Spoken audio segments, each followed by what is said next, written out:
Hello, folks. My name's DC Rockwell, and this is your co-host, Elio Grieco. Welcome to Code and Chaos, a pseudo-random conversation that starts with tech and ends where it ends, an hour or two later. Tonight, we have a special guest. Elio, would you like to introduce our special guest? Yeah, so once again, awesome people I've met through LinkedIn. Debbie Reynolds is known as the Data Diva. And she has some phenomenal posts, and she's done plenty of other of her own podcasts and interviews. And she really has brought some interesting insight to different privacy related issues and where tech and privacy interact in really kind of unintuitive and counter some ways that you wouldn't expect that maybe we need to pay a lot more attention to. So with that, let's see if we could pull her in. And Debbie, good to have you. You want to give us a little more background of Welcome to the show. what you've done and what you're currently what's on your mind? Sure. Thank you so much. So I'm Debbie Reynolds. I'm the founder, CEO, and Chief Data Privacy Officer of Debbie Reynolds Consulting, where I work with companies on the intersection of technology, law, and data privacy. Awesome. So Elio, go ahead. Yeah, sorry. One thing that's on the news, Apple has released the new iOS 14 update that tells you now, very plainly, here are all the things this app wants to collect. And you've been able to kind of see that on Apple and Android for a while, but this makes it very clear, very explicit, and gives a lot of detail. And so we've seen this mass exodus of people running over, like so much that it crashed Signal servers, people jumping to Signal and I think Telegram and some other more privacy conscious options. So yeah, I'm really curious on your thoughts of that whole issue with once we pull the covers back and see what's really going on, once we're aware of the privacy issues impacting us, what do you see happening with other apps and with WhatsApp itself? Well, I guess let me start first with the iOS 14 update with the privacy feature. So this is pretty game changing, where a lot of corporations before were trying to do everything that they could not to have people give explicit consent. So they were using other types of legal basis for transferring data. So like performance of a contract or things like that. So part of this is because of GDPR, and part of it is because of things like the CCPA in California, where they're pushing more consumer transparency or transparency for companies about using consumer data. So it's kind of game changing that Apple did what they're doing, the opposite of what other companies are doing, which is saying, consumers, let me show you what's happening, and then you get to decide. So the issue with WhatsApp and Signal is kind of a derivative effect of that, where companies now are being forced to give more transparency to users. So once people saw in this privacy policy update from WhatsApp, and it got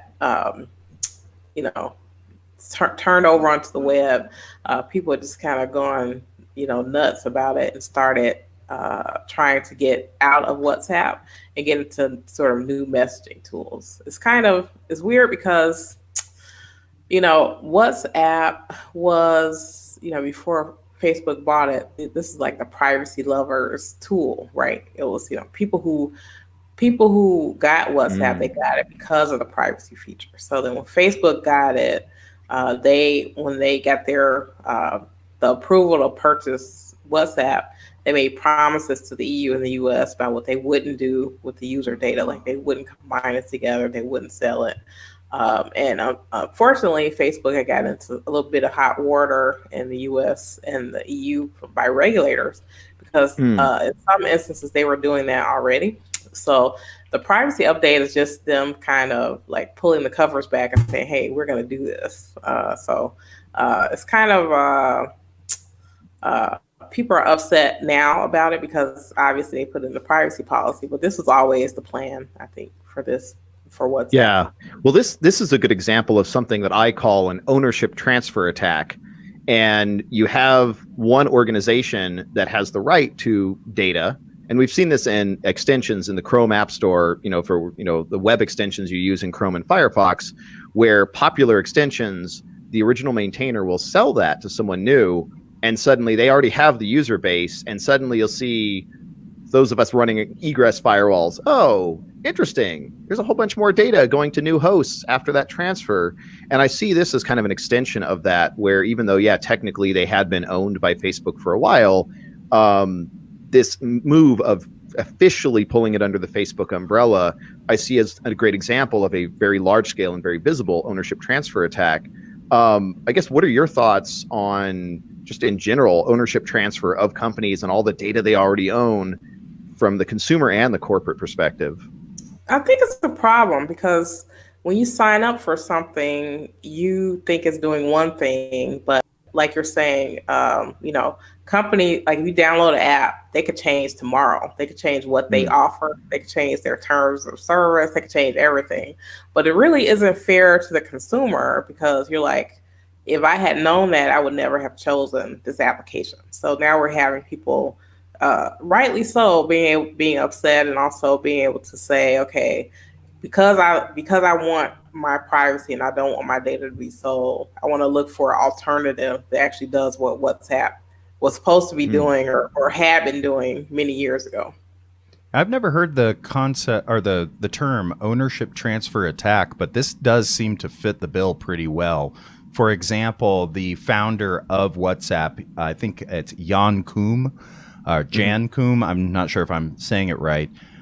He quit over privacy disagreements with Facebook. So it seems that when Facebook was negotiating over the purchase of WhatsApp, they made certain kinds of assurances to Koum about how they were going to handle that data, and that after the purchase they must have reneged on that and said, actually we're going to do something else. That's the only explanation that seems likely to me, considering that he quit specifically over privacy disagreements. So that does seem like an owner transfer attack to me, and it definitely had some major impacts on the trust of the users. What do you know about, like, did people leave WhatsApp because they knew that it was, like you were saying, they joined specifically for the privacy after Right. Facebook bought it and the founder left? Did you see an exodus of people who are privacy minded? I don't know if, for me, first of all, the fact that they bought WhatsApp in the first place should have been a clue that maybe this would be problematic down the line, because their corporate philosophies were like in totally separate directions. So it was inevitable, I think, that this was going to happen. But I think because these companies are having a lot of pressure on regulators, especially in the U.S. too, where really in the U.S., all the company really has to do is be honest about what they plan to do with your data. So this is the purpose of that privacy policy change, to be able to say, look, we're going to do this or whatever. So you as a consumer, you get to choose. But for me, it wasn't a surprise. I have people, in the US, luckily we have a lot of choices where, there are lots of different other apps that we can use and choose. But I have friends like in China, and like WhatsApp is the app to use for this. So my China friends, they will still be using WhatsApp because that is the major app that they can use to communicate outside of China. Yeah, I saw you see that, like, Facebook tries to reposition themselves as a privacy-minded organization. Mark Zuckerberg posted this, the principles of a privacy-oriented organization. I'm paraphrasing.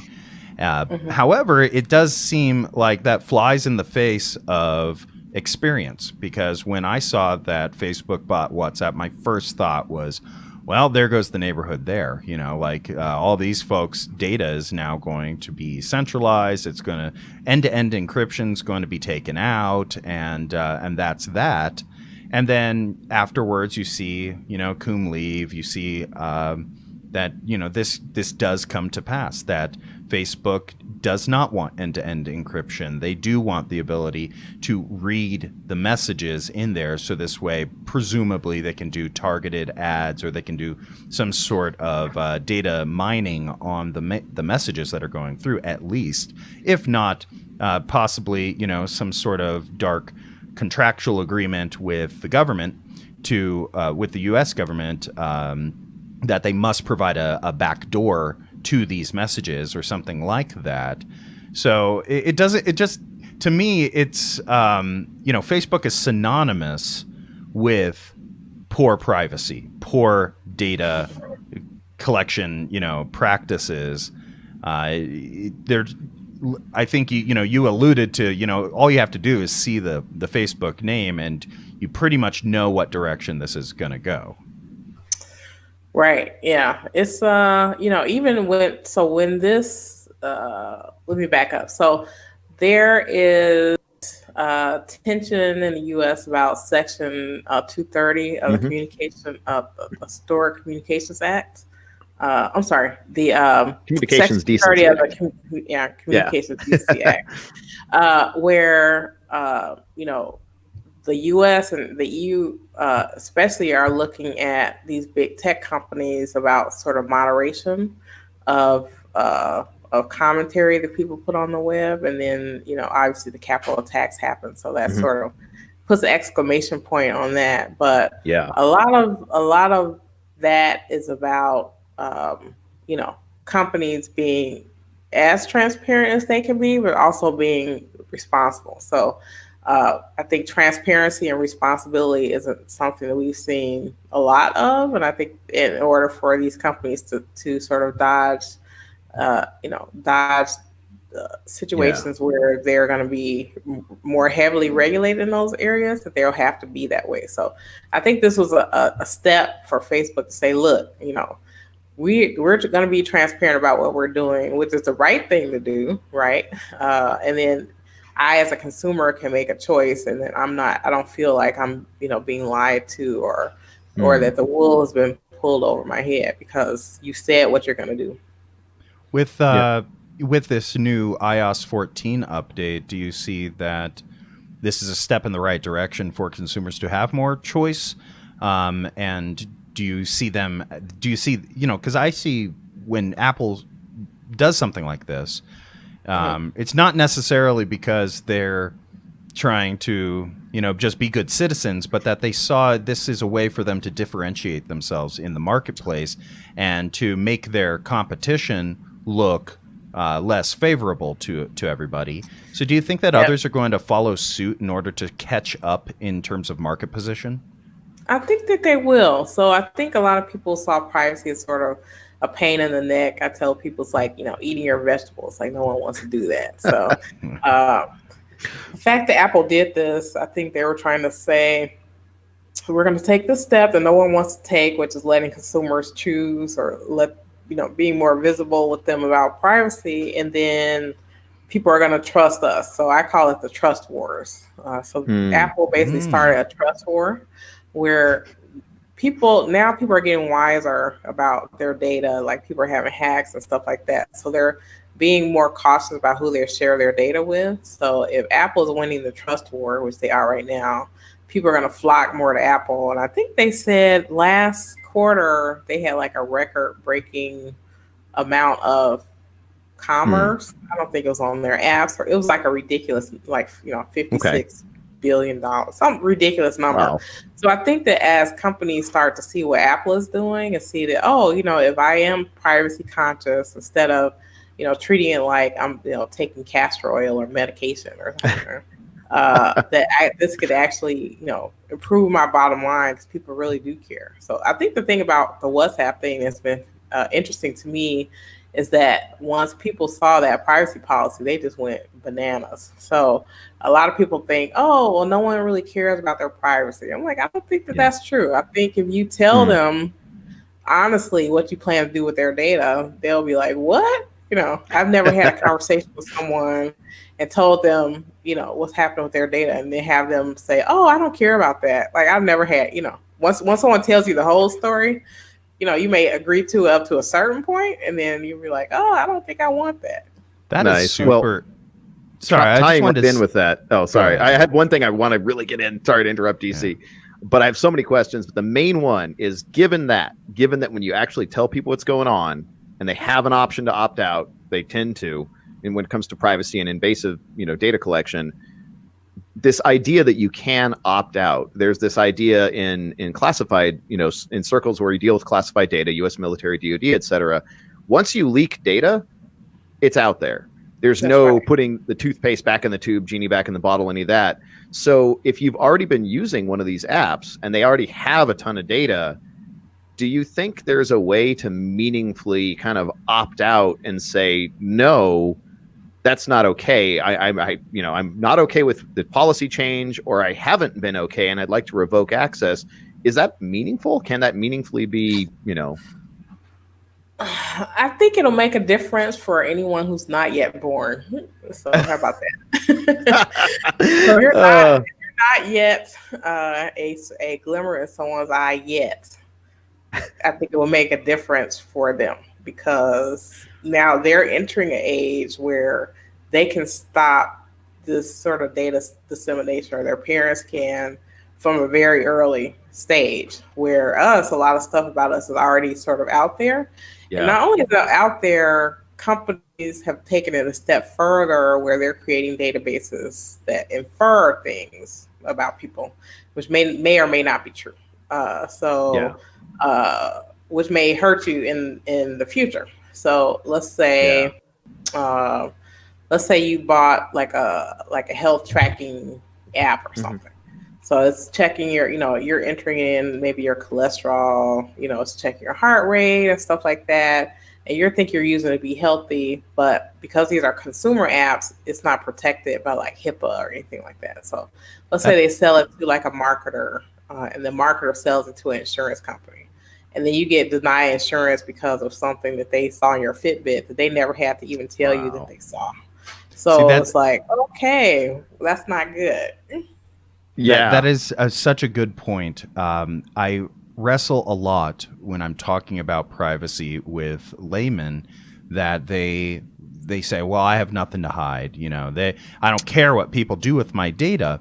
But Kathy O'Neill wrote a book called Weapons of Math Destruction, which talks all about how this data can be used against you in ways that aren't direct. It's like we can infer that because you live in a particular neighborhood that we're not going to give you a loan. We can infer that, if you live, if you have, particular behaviors, well, and we can detect those through your social media account. Well, we're going to deny you health insurance.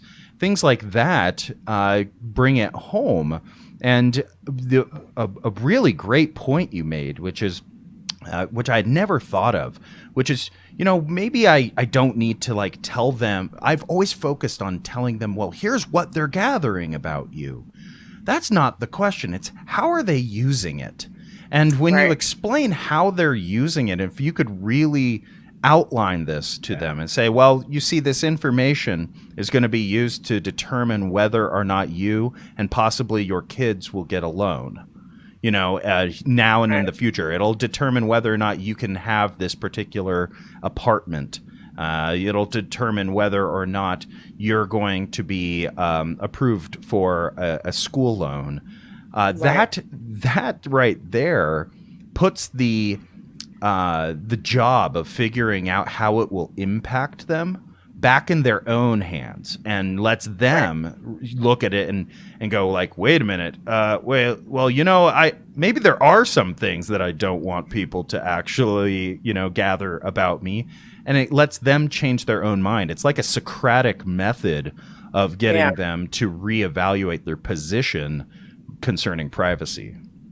Oh, it is, especially because it's like and this is something that a lot of the privacy laws are trying to stop right now, which is you give your data to one company, and right now there isn't really any strong laws, especially in the US, about what happens to that data afterwards. So you give it to one company, they decide they want to sell it to another company. You don't know anything about it. You don't know what's happening with it.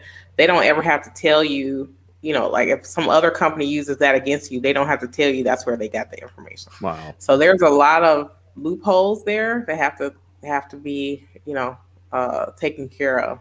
I'll give you two examples I want to tell you about. And I like to